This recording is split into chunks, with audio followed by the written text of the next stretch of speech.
दोस्तों आज हम बात करेंगे एक ऐसे शख्स की कहानी जिसने दुनिया के नक्शे को बदल दिया, जिसका नाम सुनते ही तारीख के औराक लर्जने लगते हैं। वो शख्सियत जिसने अपनी जहानत, बहादुरी और जंगी सलाहियतों से एक बिखरी हुई कौम को ऐसा मुत्तहिद किया कि वो कौम दुनिया की सबसे ताकतवर सल्तनतों में शुमार होने लगी, वो है चंगेज़ खान। इसकी ज़िंदगी एक तूफ़ान की मानंद थी, एक ऐसा तूफ़ान जो कभी रुका नहीं, कभी थमा नहीं और जिसने अपनी ज़द में आने वाली हर शय को बदल कर रख दिया। चंगेज़ खान का असल नाम तिमोजन था। वो मंगोलिया के एक गरीब कबीले में पैदा हुआ। उसका बचपन सख्तियों और महरूमियों में गुजरा। कभी अपने वालिद की मौत का सदमा बर्दाश्त किया, कभी अपनी माँ और बहन भाइयों के साथ फाकों की ज़िंदगी गुजारी, लेकिन ये मुश्किलात ही दरअसल इसकी शख्सियत को मजबूत बनाती गईं। उसने बचपन ही में ये सीख लिया कि दुनिया में वही जीतता है जो हार मानने से इनकार कर देता है। तिमोजन के कबीले ने उसके वालिद की मौत के बाद उसे और उसके ख़ानदान को बेयारू मददगार छोड़ दिया। कबीले की गद्दारी ने उसे बेघर कर दिया। भूख और प्यास ने उसे तोड़ने की कोशिश की, लेकिन वो लड़का जिसे लोग कमज़ोर समझते थे, अपने अंदर एक आतिश फिशां छुपा कर बैठा था। वो जानता था कि वक्त आने पर यही आतिश फिशां फटेगा और दुनिया को अपनी लपेट में ले लेगा। वक्त गुजरता गया, तिमोजन जवान हुआ। उसने दोस्त बनाए, वफादार साथी इकट्ठे किए और कबीलों के दरमियान बिखरी हुई ताकतों को यकजा करना शुरू किया। यही वो लम्हा था जब मंगोल कौम ने पहली बार ये महसूस किया कि वो भी दुनिया के बड़े बड़े हुक्मरानों का मुकाबला कर सकते हैं। चंगेज़ खान की सबसे बड़ी कामयाबी यही थी कि उसने एक मुंतशिर और लड़ाका कौम को मुत्तहिद किया। वो लोग जो हमेशा कबीलों की लड़ाइयों में मसरूफ़ रहते थे, जिनके लिए कोई बड़ा मकसद नहीं था, वो सब उसकी क़यादत में एक झंडे तले आ गए। उसने उन्हें यकीन दिलाया कि वो सिर्फ खाना बदोश नहीं बल्कि दुनिया के मालिक बन सकते हैं। और यही ख्वाब देखकर उसने अपनी मुहिम्मात का आगाज़ किया। चंगेज़ खान का तरीक़ा जंग मुनफरिद और हैरान कुन था। इसके सिपाही घोड़ों पर बिजली की तरह दौड़ते थे। वो दुश्मन पर इतनी तेज़ी से हमला करते कि संभलने का मौका ही ना मिलता। उसकी अफ़वाज में नज़्म ज़ब्त कमाल का था। हर सिपाही को अपनी जिम्मेदारी का इल्म था और हर एक जानता था कि अगर हुक्म अदूली की तो सज़ा सख्त मिलेगी। ये डर और ये निज़ाम ही था जिसने मंगोल अफ़वाज को नाकाबिले शिकस्त बना दिया।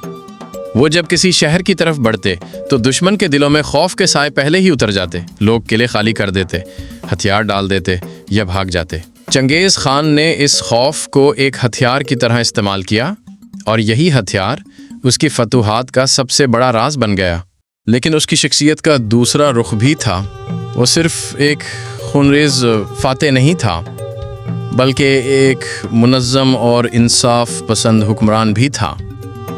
उसने यासा के नाम से कवानीन बनाए जिन्होंने मंगोल सल्तनत को एक शक्ल दी। इन कवानीन में इंसाफ, बराबरी और नज़्म ज़ब्त की झलक मिलती थी। वो चाहता था कि उसकी सल्तनत में कोई शख्स कानून से बालातर न हो, चाहे वो सिपा सालार हो या आम सिपाही। वो डाक का निज़ाम लाया, तिजारती रास्तों को महफूज किया और सल्तनत में ऐसा इंतज़ाम कायम किया जिससे लोग उस पर भरोसा करने लगे। उसने अपने रियाया को यकीन दिलाया कि अगर वो उसके साथ वफादार रहेंगे तो उन्हें इंसाफ मिलेगा।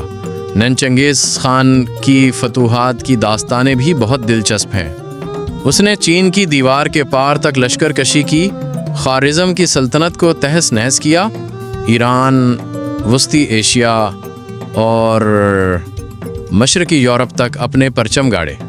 वो जहाँ से गुज़रता वहाँ के शहरों की फसीलें गिर जाती, बाजार उजड़ जाते और लोग उसके नाम से कांपने लगते। बाज़ तारीख़दानों का कहना है कि उसके हाथों इतना खून बहा कि दरियाओं का पानी सुर्ख हो गया, लेकिन कुछ ये भी कहते हैं कि इसके बगैर दुनिया कभी इस कदर मरबूत ना हो पाती। उसने तिजारती रास्ते खोले, मुख्तलिफ कौमों को एक दूसरे से जोड़ा और एक ऐसी दुनिया की बुनियाद रखी जहाँ मशरिक़ और मग़रिब का मेल जोल बढ़ गया। यही वो पहलू है जो चंगेज़ खान को एक मुअम्मा बना देता है।